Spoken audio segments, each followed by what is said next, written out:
Driverly.com, unlimited drama series. My name is Sam Parrish, and 3 months ago I thought I had it all figured out.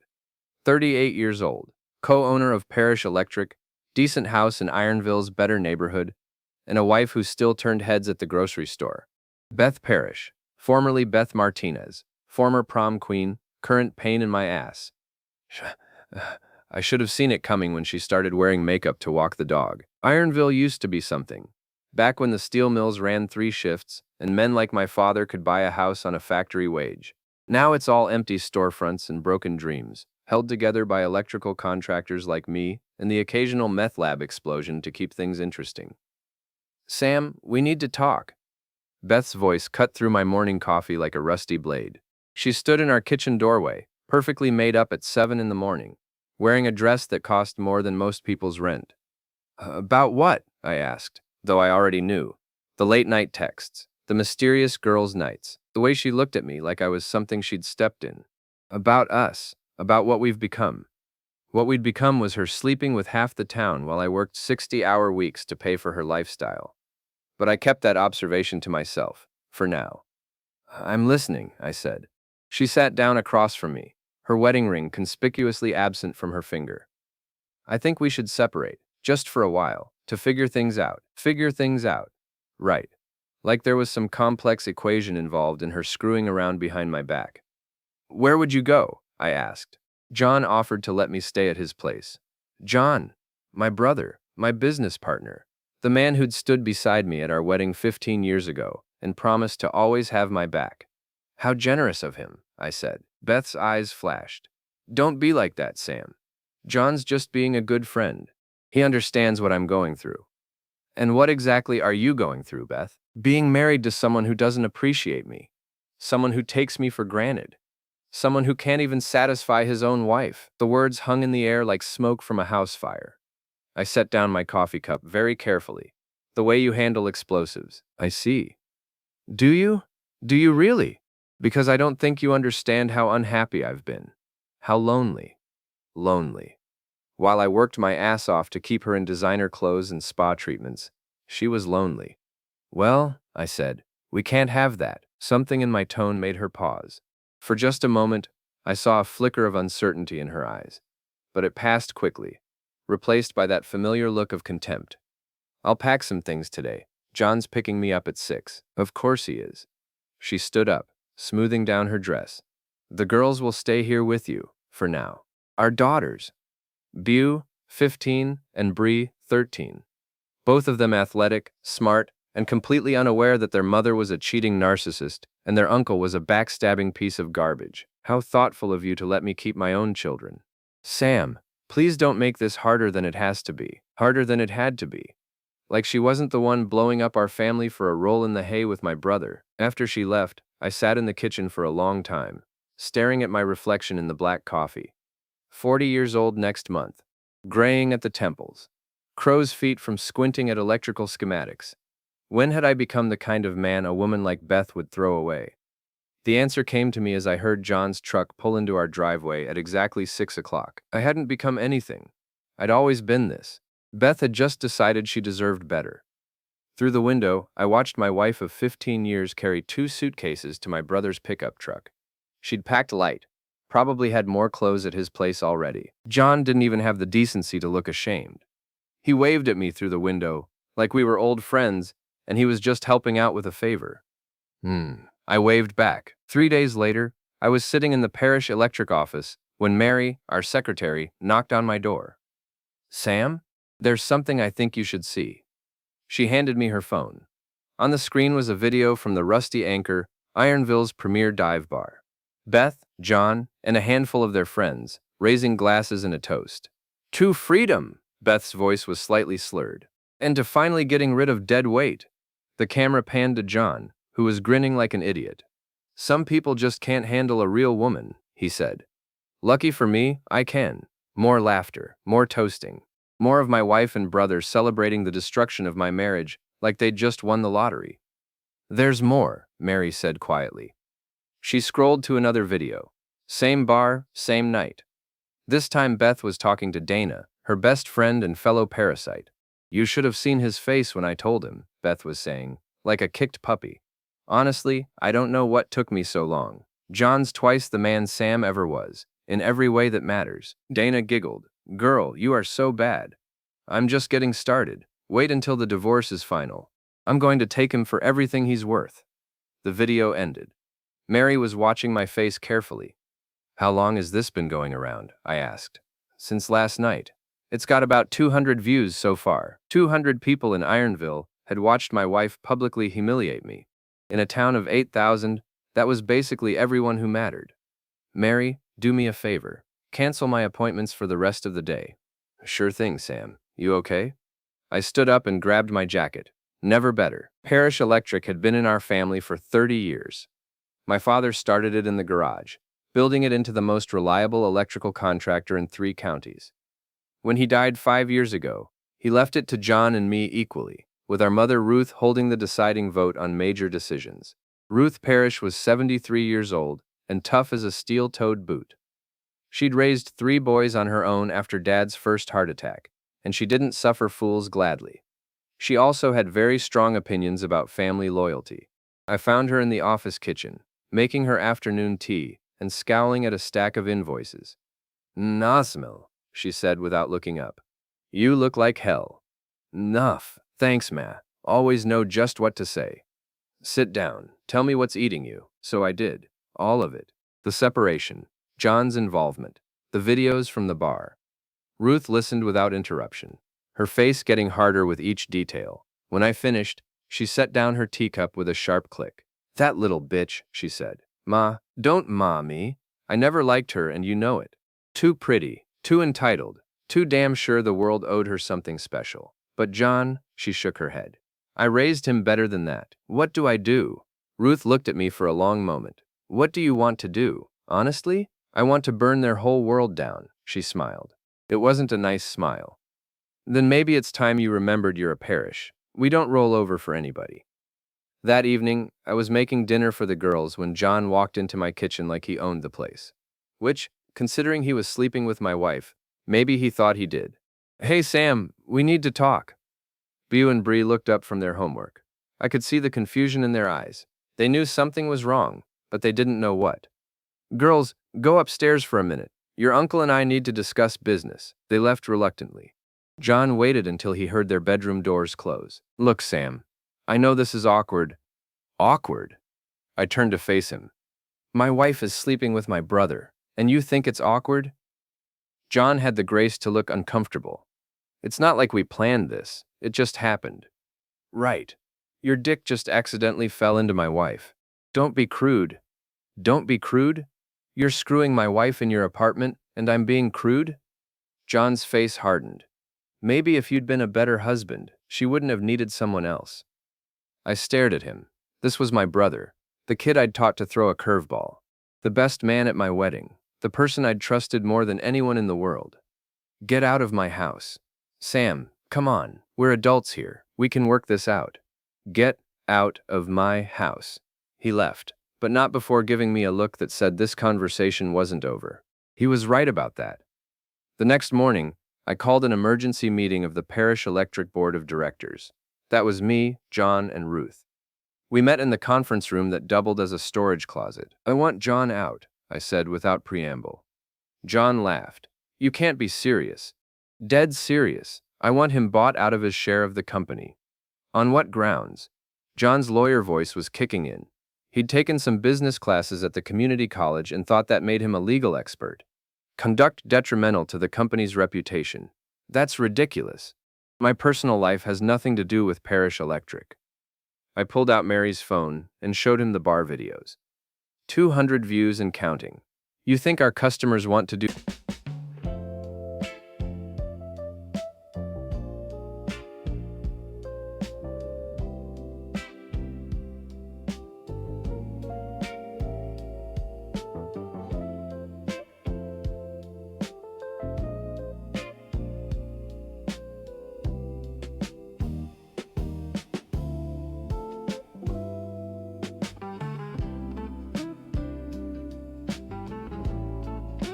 do business with a company run by a guy who publicly humiliates his own brother?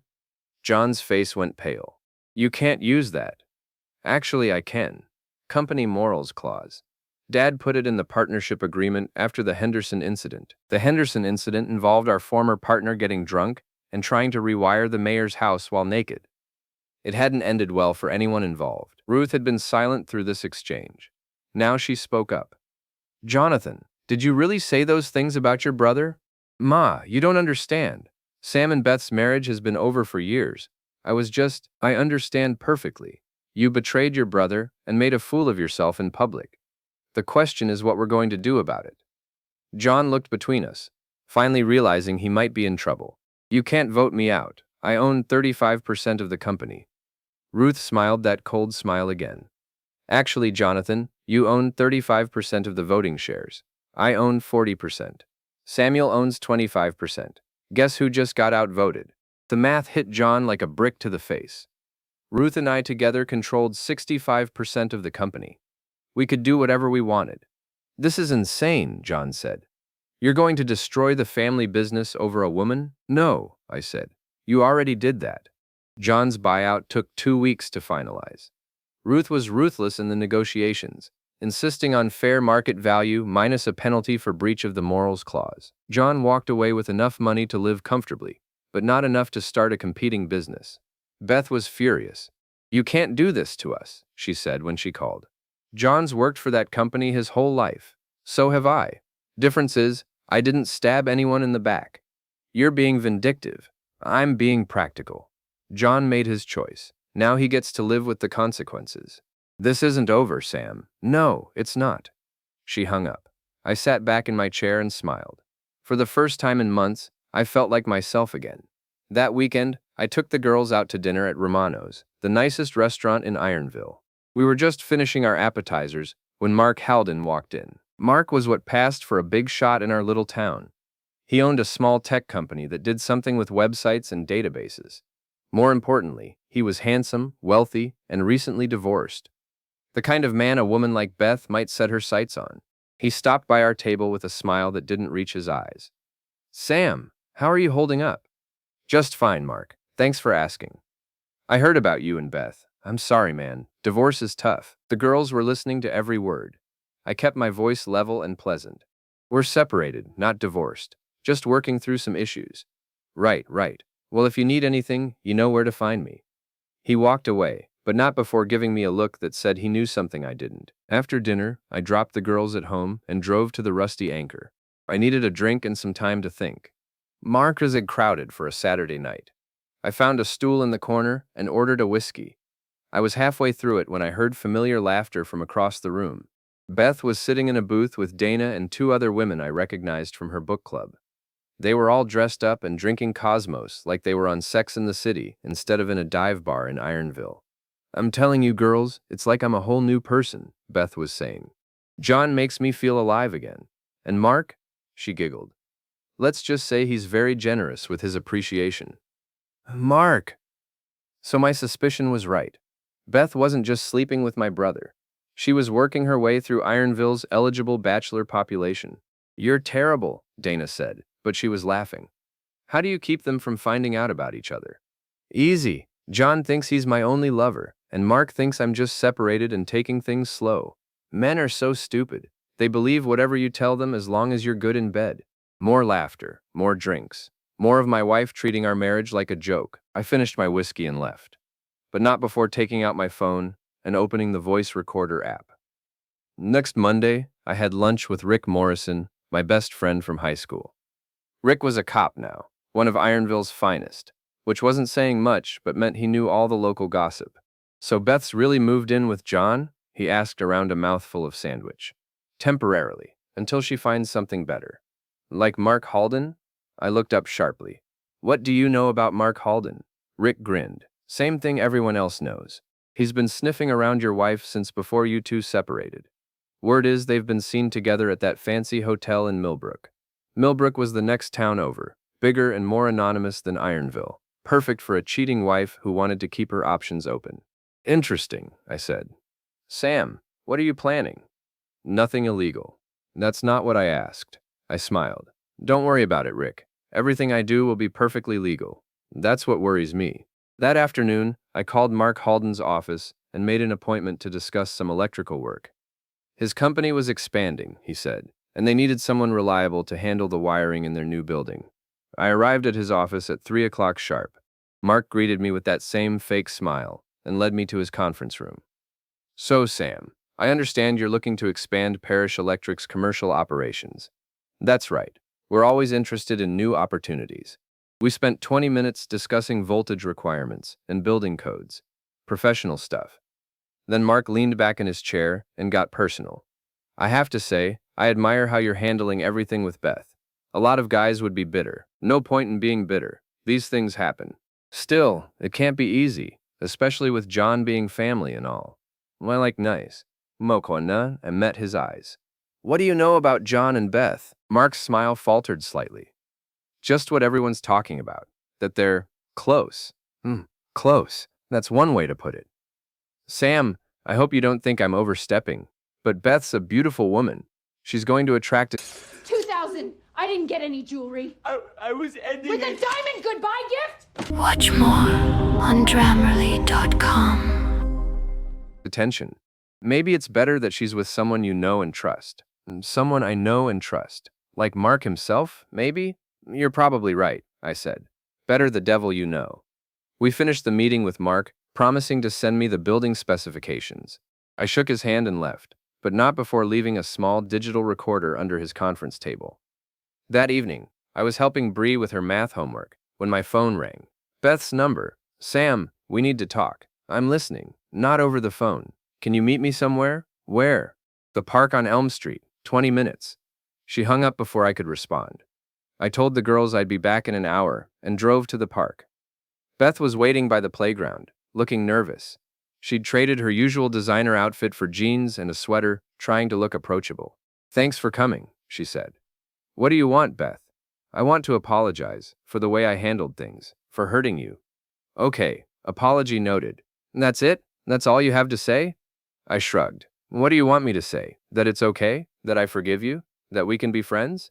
I want you to stop punishing John. He doesn't deserve what you're doing to him.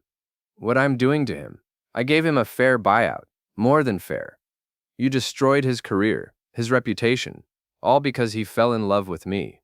He didn't fall in love with you, Beth. He saw an opportunity to screw his brother and took it. There's a difference. Her face hardened.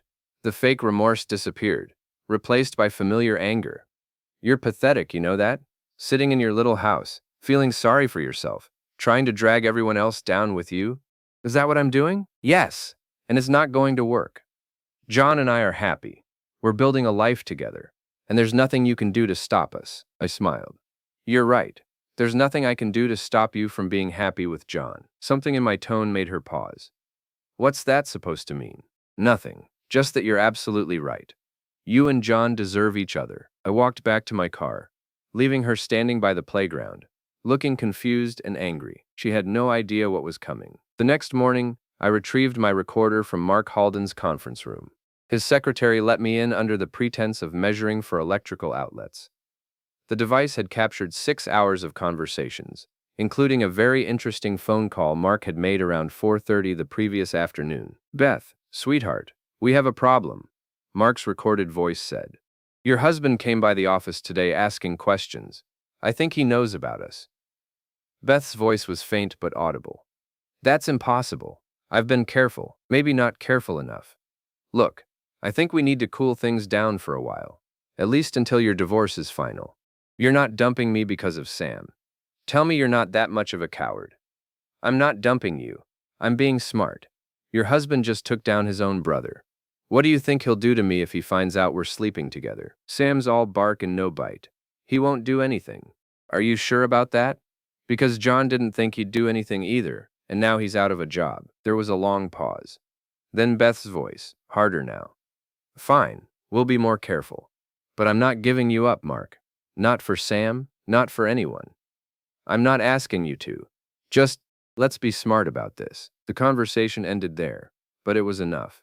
More than enough. I made copies of the recording and put them in a safe deposit box. Then I called John. We need to talk, I said. I don't think that's a good idea, Sam. It's about Beth. Trust me. You'll want to hear this. We met at a coffee shop downtown. John looked tired and stressed. Apparently, being unemployed and supporting a high-maintenance girlfriend was taking its toll. What's this about? He asked. I slid a small digital player across the table and pressed play. John's face went white as he listened to Beth and Mark's conversation. Where did you get this? Does it matter? The question is, what are you going to do about it? John stared at the recorder like it was a snake. She told me she wasn't seeing anyone else. And you believed her? She said she loved me. I almost felt sorry for him. Almost. John, Beth doesn't love you. She doesn't love anyone except herself. You're just convenient. You're lying. Am I? When's the last time she paid for dinner, or helped with the rent, or did anything that didn't benefit her directly? John's silence was answer enough. She's using you, I continued, just like she used me. The only difference is, I wised up. John stood abruptly. I don't have to listen to this. No, you don't. But you might want to ask yourself why Beth needs to be more careful about seeing Mark, and what other secrets she might be keeping from you. He left without another word, but I could see the doubt in his eyes. The seed was planted. That evening, I was watching TV with the girls when Beth called. Sam, what did you say to John? He's acting strange. I didn't say anything to John. Don't lie to me. He came home asking all kinds of questions about where I've been, who I've been with. He's acting paranoid. Maybe he's finally getting smart. What's that supposed to mean? Nothing. Just that paranoia and intelligence sometimes look the same. She hung up on me. Again. 2 days later, John called back. I followed her, he said without preamble. And? She went to Mark's house. Stayed for 3 hours. When she came home, she told me she'd been shopping with Dana. I'm sorry, John. Are you? Are you really sorry? Or are you happy that I'm finally seeing what you wanted me to see? Both, I said honestly. There was a long pause. Then John laughed bitterly. You know what the worst part is? She's not even good at lying. I just wanted to believe her so badly that I ignored all the signs. What are you going to do? I don't know. Throw her out, I guess. Start over. That's probably smart. Sam, I know I don't have the right to ask, but is there any chance we can work this out? You and me, I mean. We're still brothers. I thought about it. Really thought about it. John had betrayed me, humiliated me, helped destroy my marriage, but he'd also been played by Beth just like I had. Maybe worse, because at least I'd been married to her. He'd thrown away his family for a woman who was cheating on him before they'd even gotten started. I don't know, I said finally. Maybe. After all this is over. When will it be over? When Beth learns that actions have consequences. That weekend, I took the girls to visit Ruth. She lived in the house where John and I had grown up, a small but well-maintained place on the good side of town. How are you holding up, Samuel? She asked as we sat on her front porch, watching Beau and Bree play with the neighbor's dog. Better. Much better. And the situation with your wife? Resolving itself. Ruth nodded approvingly. Your father always said the best revenge was living well. But sometimes you have to help your enemies destroy themselves. Is that what I'm doing? Isn't it? I smiled. Maybe. Good. That woman has caused enough trouble for this family. Time she learned there are consequences for her actions. That night, I got a call from Rick Morrison. Sam, I thought you should know, we got a domestic disturbance call from John's apartment tonight. Everything okay? Depends on your definition of okay. John threw Beth out. Literally threw her suitcases out the front door and told her not to come back. She was screaming at him in the parking lot for 20 minutes before she finally left. Where did she go? That's the interesting part. She drove straight to Mark Halden's house, but he wouldn't let her in. She spent an hour banging on his door before she gave up and went to Dana's. So she's homeless. Looks like it. Sam, what did you do? Nothing illegal. That's becoming your catchphrase. Because it's true. Rick sighed. Just be careful, okay? Desperate people do stupid things. He was right about that, but I was counting on it. Beth called me the next morning, and for the first time since this whole mess started, she sounded defeated. Sam, I need help. What kind of help? I need a place to stay, just for a few days, until I can figure things out. What about John? John and I, we had a disagreement. What about Mark? There was a long pause. How do you know about Mark? Beth, everyone knows about Mark. The question is, Why doesn't he want to help you? It's complicated. I'm sure it is, but I'm not running a homeless shelter. Please, Sam, I'm begging you. I have nowhere else to go. You have family in Detroit. I can't go to my family. They never liked you, and they'll just say I told you so about the divorce. Then maybe you should have thought about that before you decided to blow up our marriage. Sam, please, I'm desperate. I can hear that, but it's not my problem anymore. I hung up and immediately called the girls' school. I wanted to make sure Beth didn't try to pick them up or cause a scene. That afternoon, Mark Halden called. Sam, we need to talk. About what? About your wife. She's been harassing me, calling my office, showing up at my house. It needs to stop. She's not my wife anymore. We're separated, remember? You can't hold me responsible for what she does. Look, I know you think something was going on between us, but you're wrong. Beth and I are just friends. Mark, I have a recording of you and Beth planning your next hookup. You want to keep lying to me, or do you want to discuss how we're going to handle this situation? Silence. Then, what do you want? I want you to stay away from my wife, permanently. That's not a problem. Trust me. Good. Because if I find out you've been within 100 yards of her, I'm going to play that recording for your business partners, your employees, and anyone else who might be interested in your character. You can't do that. It's blackmail. No, it's consequences. There's a difference. He hung up. I was getting a lot of that lately. 2 days later, Ruth called. Samuel, you need to come over here, now. What's wrong? Just come. I found Ruth standing in her driveway, holding a baseball bat, and looking angrier than I'd seen her since John's Little League coach tried to bench him for missing practice. What happened? I asked. Your wife happened. She came by here an hour ago, demanding I talk sense into you. When I told her to leave, she started screaming at me. Called me a bitter old bitch who poisoned her sons against their wives. I felt my temper spike. She said that to you. Oh, she said a lot more than that. But that was the general theme. Where is she now? Gone.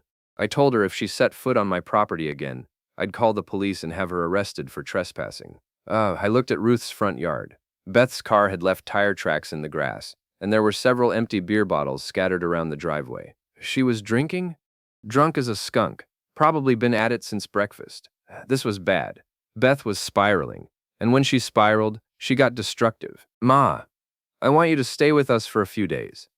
Just until this blows over. I'm not afraid of that little tramp. I know you're not, but humor me. Ruth looked at the tire tracks in her yard and nodded. Maybe that's not a bad idea. That evening, I was helping Ruth get settled in our guest room when the doorbell rang.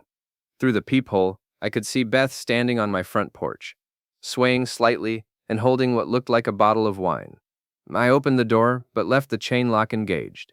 What do you want, Beth? I want to talk to my husband. Her words were slurred, and she smelled like she'd bathed in alcohol. You're drunk. Go home. I don't have a home, remember? Thanks to you. Thanks to your own choices. Let me in, Sam.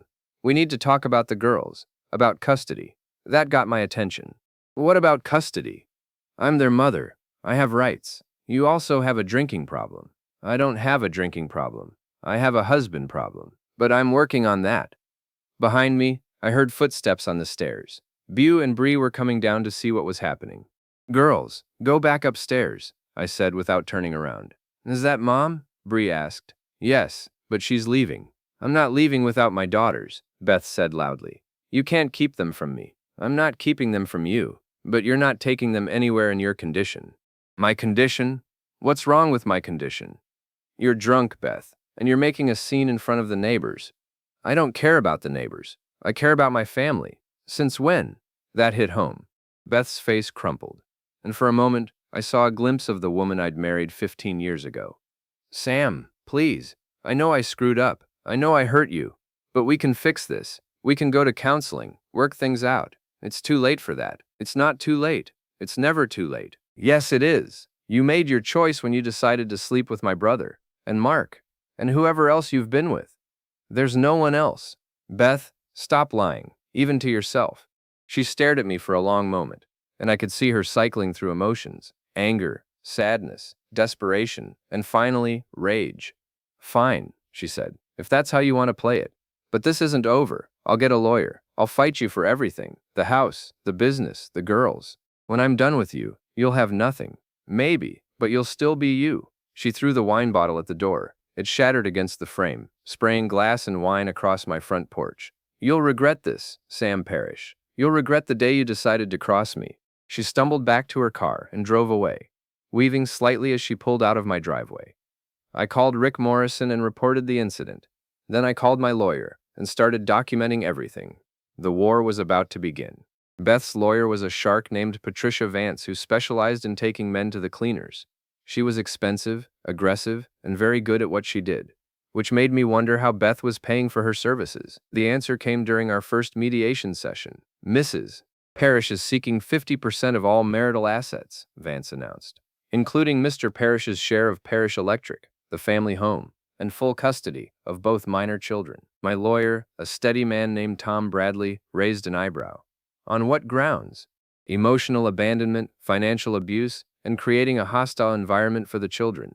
"That's interesting," Tom said, "considering Mrs. Parrish is the one who left the marital home to live with her brother-in-law." Mrs. Parrish was forced to leave due to her husband's increasingly erratic and vindictive behavior. I leaned forward. "Vindictive behavior like what?" Vance consulted her notes. "Like destroying your brother's career out of spite. Like harassing Mrs. Parrish's friends. Like attempting to isolate her from her support network." Her support network being my brother and the man she was cheating with? Alleged cheating. Mrs. Parrish denies any impropriety. Tom smiled. "We have recordings that say otherwise." Vance's confidence flickered. "What recordings?" "Audio evidence of Mrs. Parrish discussing her extramarital affairs with multiple partners. Would you like to hear them?" The mediation went downhill from there. By